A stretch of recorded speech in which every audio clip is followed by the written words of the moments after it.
Assalamualaikum warahmatullahi wabarakatuh.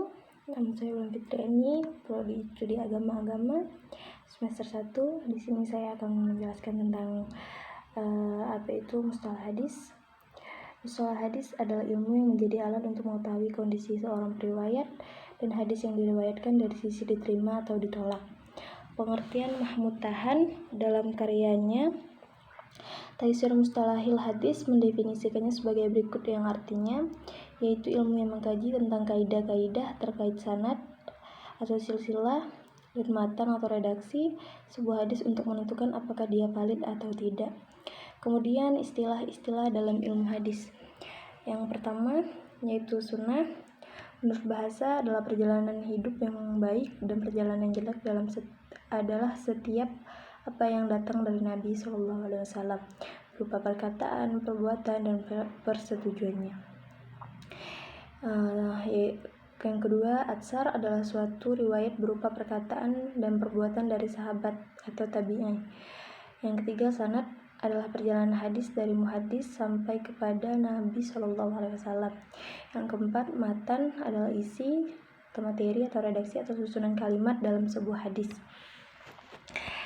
Yang kelima, rawi adalah orang yang menyampaikan riwayat atau berita. Yang keenam, musnad adalah suatu nama dari bagian hadis yang bersambung sanadnya sampai kepada Nabi SAW.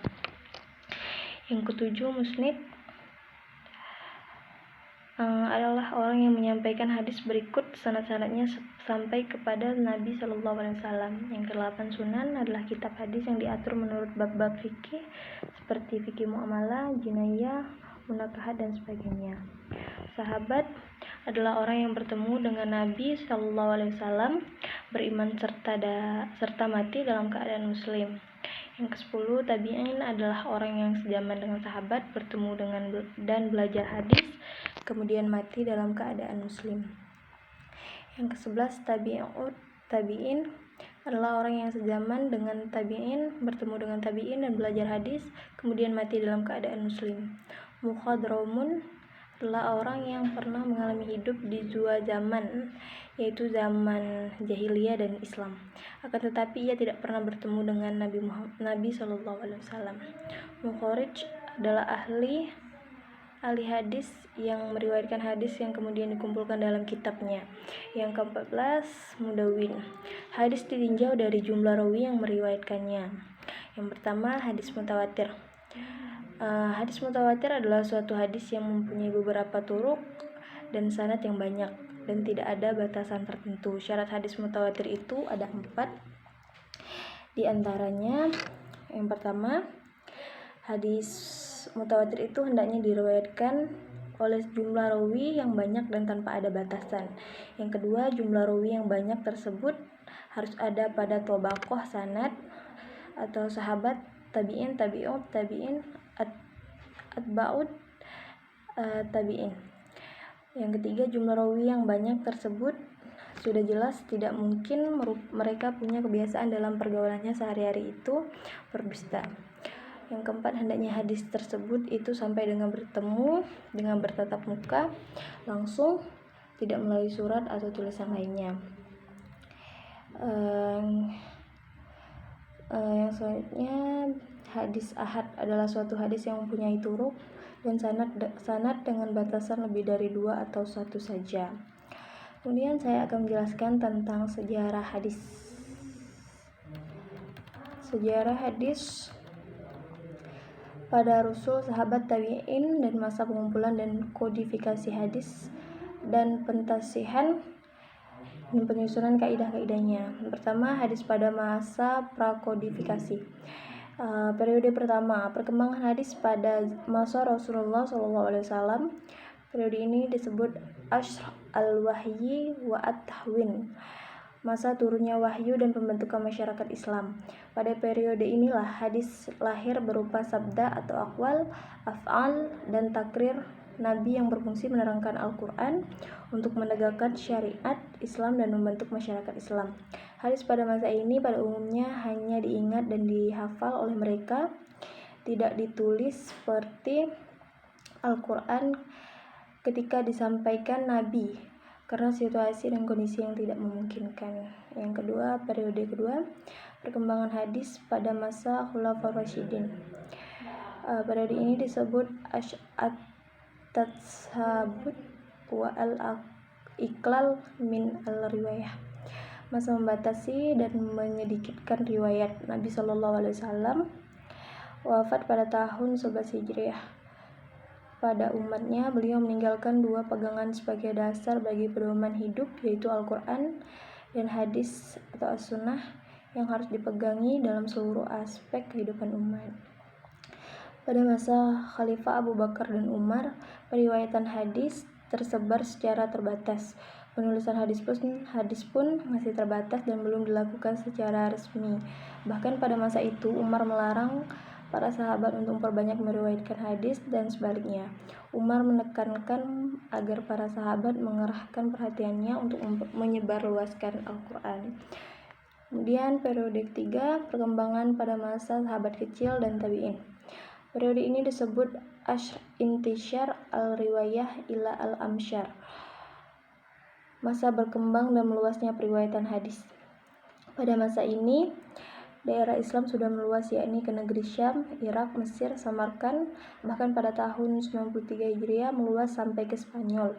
Hal ini bersamaan dengan berangkatnya para sahabat ke daerah-daerah tersebut, terutama dalam rangka tugas memangku jabatan pemerintah dan penyebaran ilmu hadis.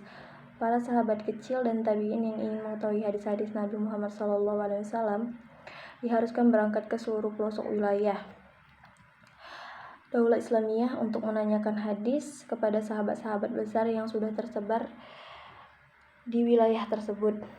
Dengan demikian, pada masa ini di samping tersebarnya periwayatan hadis ke pelosok-pelosok daerah Jazirah Arab, perlawanan untuk mencari hadis pun menjadi ramai.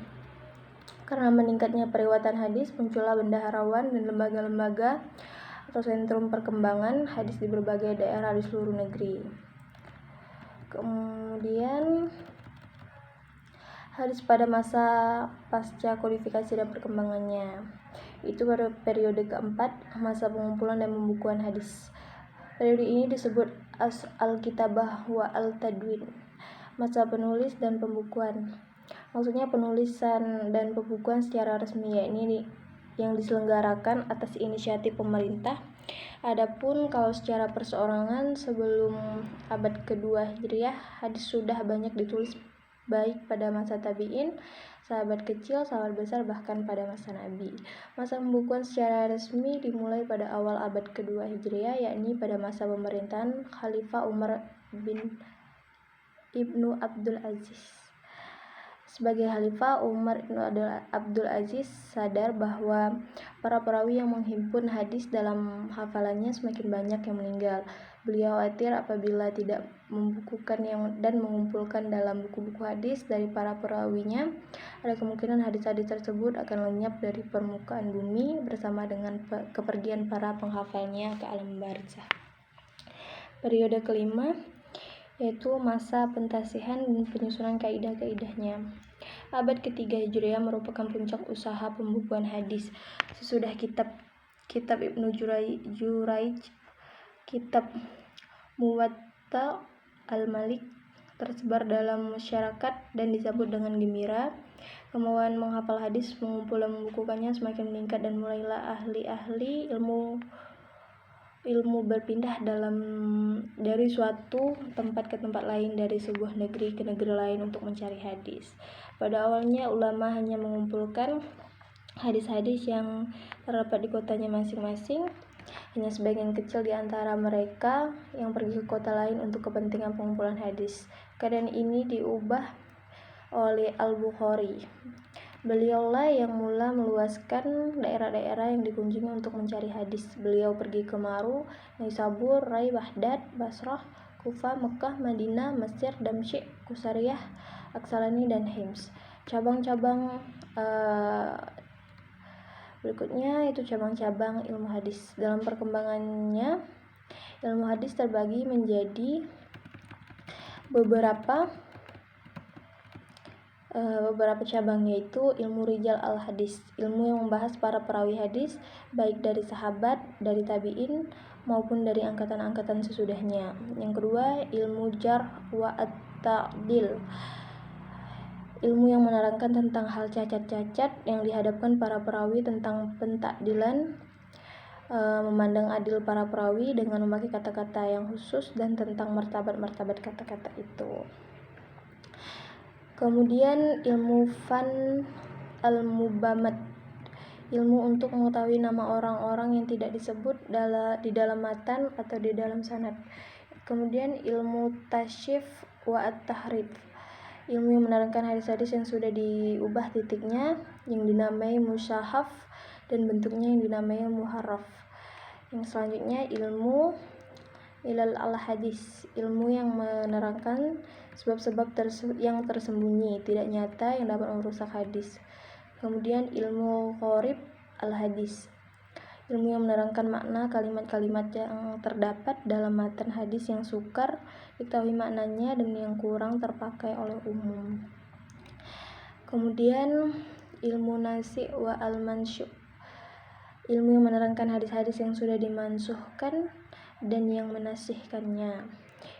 Kemudian ilmu asbab wurud al-hadis, ilmu yang menerangkan sebab-sebab Nabi menuturkan sabdanya dan masa-masanya Nabi menuturkan itu. Kemudian ilmu talfiq al-hadis, ilmu yang membahas tentang cara mengumpulkan antara hadis-hadis yang berlawanan zahirnya. Kemudian ilmu mustalah ahli hadis, ilmu yang menerangkan pengertian-pengertian istilah yang dipakai oleh ahli-ahli hadis. Selanjutnya saya akan menjelaskan tentang dalil-dalil kehujahan hadis. Pembahasan ini ada dua pembahasan. Yang pertama, masalah dalil-dalil kehujahan hadis. Yang kedua, masalah fungsi hadis terhadap Al-Quran.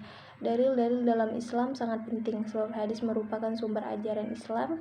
Yang kedua, setelah Al-Quran. Sumber ajaran yang dimaksud meliputi sebagai sumber ajaran akidah, ibadah, akhlak, dakwah, pendidikan, dan peradaban.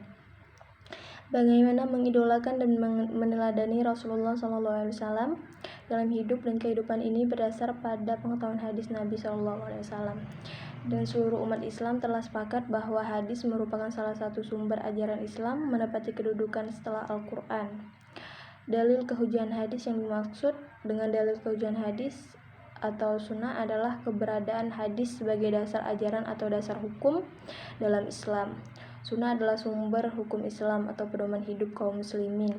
Yang kedua, setelah Al-Quran, bagi mereka yang telah beriman terhadap Al-Quran sebagai sumber hukum Islam, maka secara otomatis harus percaya bahwa sunnah juga merupakan sumber hukum Islam.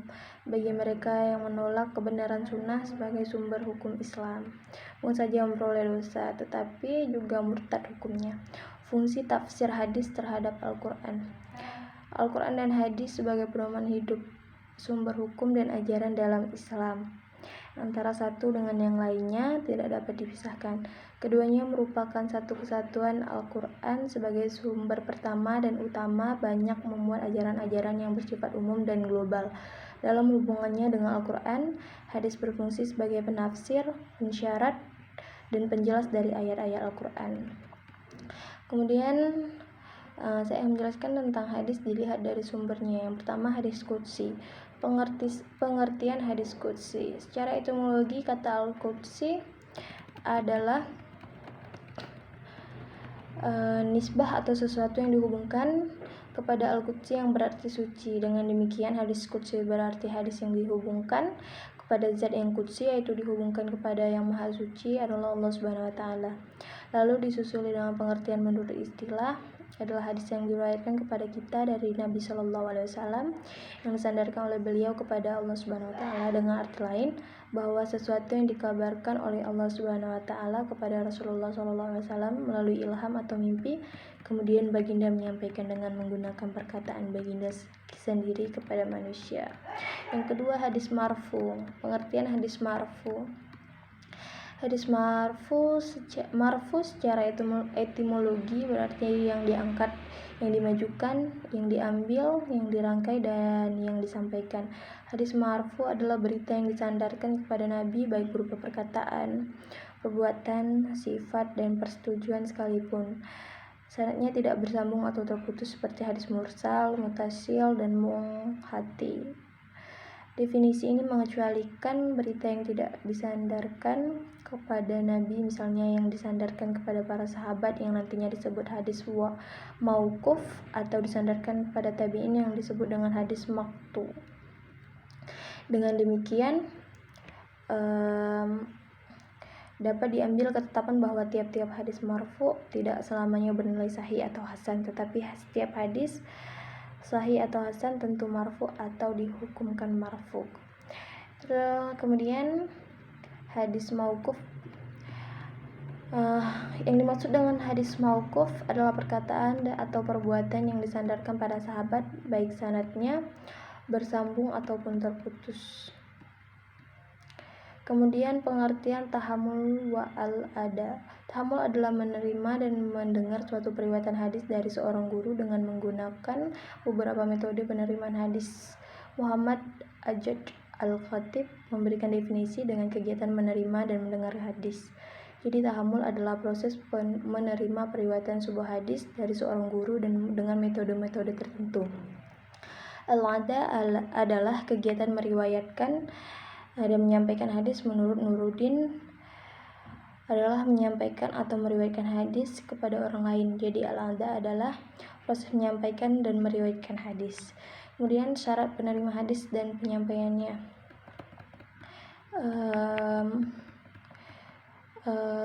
Satu, kelayakan tahammul. Mayoritas ulama cenderung membolehkan kegiatan mendengar yang dilakukan oleh anak kecil, yakni anak yang mencapai usia taklif, sedang sebagian mereka tidak memperbolehkannya. Sahabat, tabi'in, dan ahli ilmu setelah mereka menerima riwayat sahabat yang masih berusia anak-anak seperti Hasan, Husain, Abdullah ibnu Az-Zubair, Anas ibnu Malik, Abdullah ibnu Abbas, Abu Sa'id Al-Khudri, Mahmud ibnu Ar-Rabi, dan lain-lain, tanpa mempermasalahkan apakah mereka telah balik atau belum, dianggap sah. Yang kedua, kelayakan ada. Mayoritas ulama hadis, ulama usul, dan ulama fikih sependapat bahwa orang yang riwayatnya bisa dijadikan hujjah, baik laki-laki maupun wanita, harus memenuhi syarat-syarat sebagai berikut. Yang pertama, Islam. Yang kedua, baligh. Yang ketiga adalah, yang keempat, dabit. Terus metode penerimaan hadis. Yang pertama, asima atau mendengar. Yang kedua, al-qiraah ala al-syaikh atau arad al-qiraan, membaca di hadapan guru. Yang ketiga, ijazah. Yang keempat, al-munawalah. Yang kelima, al-mukatabah. Yang keenam, al-i'lam. Yang ketujuh, al-wasiyatu. Dan yang ke-8, al-wijadah. Sekian dari saya, kurang lebihnya saya mohon maaf. Wassalamualaikum warahmatullahi wabarakatuh.